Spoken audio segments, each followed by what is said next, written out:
把恋综里的霸凌小团体重新拉回来清算，真的不要太爽。好友爱3播出期间，韩国刘子李胜瑞和胖胖在节目里搞小团体，对孤瑞的针对也非常明显。孤瑞拿出1袋鸭货想跟大家分享，李胜瑞却当场把其他人全部叫走。往里面推一点。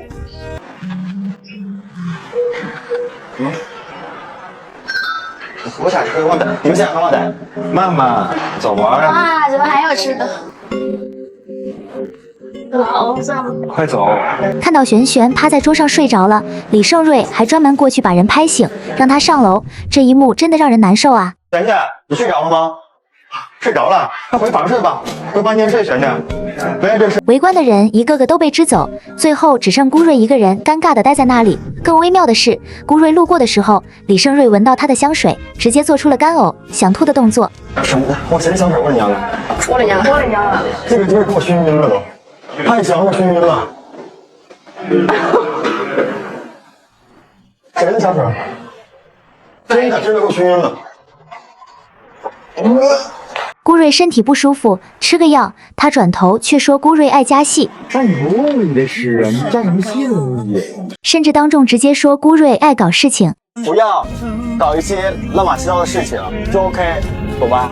每一帧都被镜头记录得清清楚楚。正片播出的时候，观众看得血压飙升，弹幕更是骂声一片。如今节目组把这群人重新叫回来，整个评论区瞬间沸腾。回访一开始，胖胖就率先开始定调。绝对没有霸凌这个事件首先，霸凌我觉得上升到一个很高的高度，我们确实在现实里没有做任何的行为，所以我觉得这个词语放在我们身上，对我们来说却是一个很大的伤害吧。原来霸凌别人的人，往往最先做的就是把自己放到受害者的位置上。紧接着，李胜月也立刻表态，强调自己从来没有针对任何人。可当镜头把当时发生的一幕幕都完整记录下来，再回头看这些说法，真的很难让人轻易释怀。我当时也并没有说是针对谁，然后并说就是故意那样。两个人一口咬定没有霸凌。我觉得确实，从一些行为上来看，可能容易对造成大家的误解，但是我们确实从来的出发点从来都没有任何的恶意。已经是孤瑞男友的吴家伟，直接不绕弯子，拿事实一条条复盘，把当时发生过的事情重新摆到台面上。所以你的意思是，恰好孤瑞在那一天有了一袋鸭货，然后恰好孤瑞把鸭货打开那一瞬间，你恰好想要去和胖胖一起去弹琴唱歌，然后又恰好你看到璇璇趴在桌子上睡觉，然后你恰好的去拍了拍璇璇，让她上楼睡觉，是吗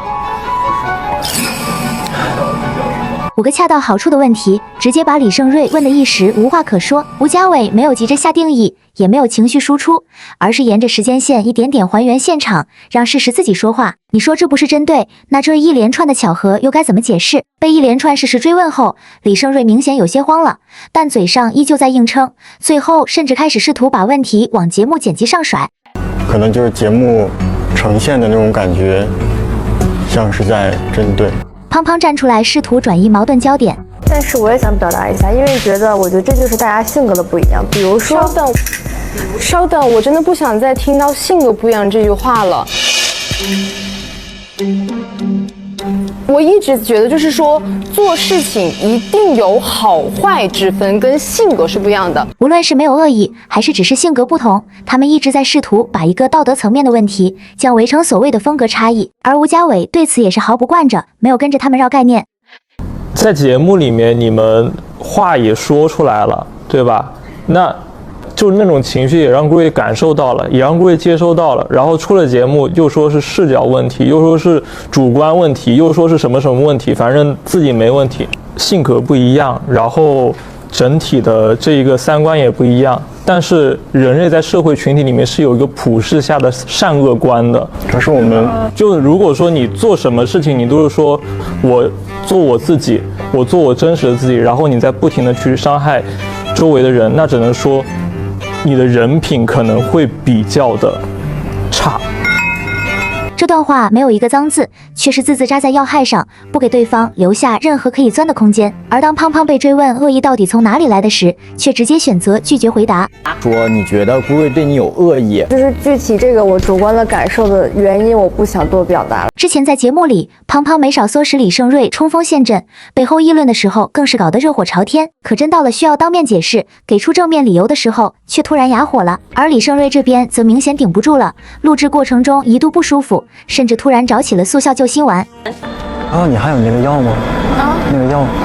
救心丸没有。但最让人寒心的是，整场回访从头到尾，两个人都没有真正对顾瑞说过一句对不起。李胜瑞的崩溃，与其说是良心发现，不如说更像是在一连串追问下被逼到无话可说后的窘迫和慌乱。而汤汤的沉默也没有等来一句道歉，反而更像是在回避，不愿再给自己留下更多可以被追问的地方。到了最后，两个人的态度似乎都指向同一个答案：节目结束了，这件事也应该翻篇了，不想再继续谈。可问题是，节目结束不代表曾经发生过的事情就可以自动消失，做过的事情总该有人面对，也总该有人被追问、被问责。只可惜现实里真正能让当事人坐下来，把当初发生的一切重新摆到台面上接受追问的机会实在太少了，你们说呢？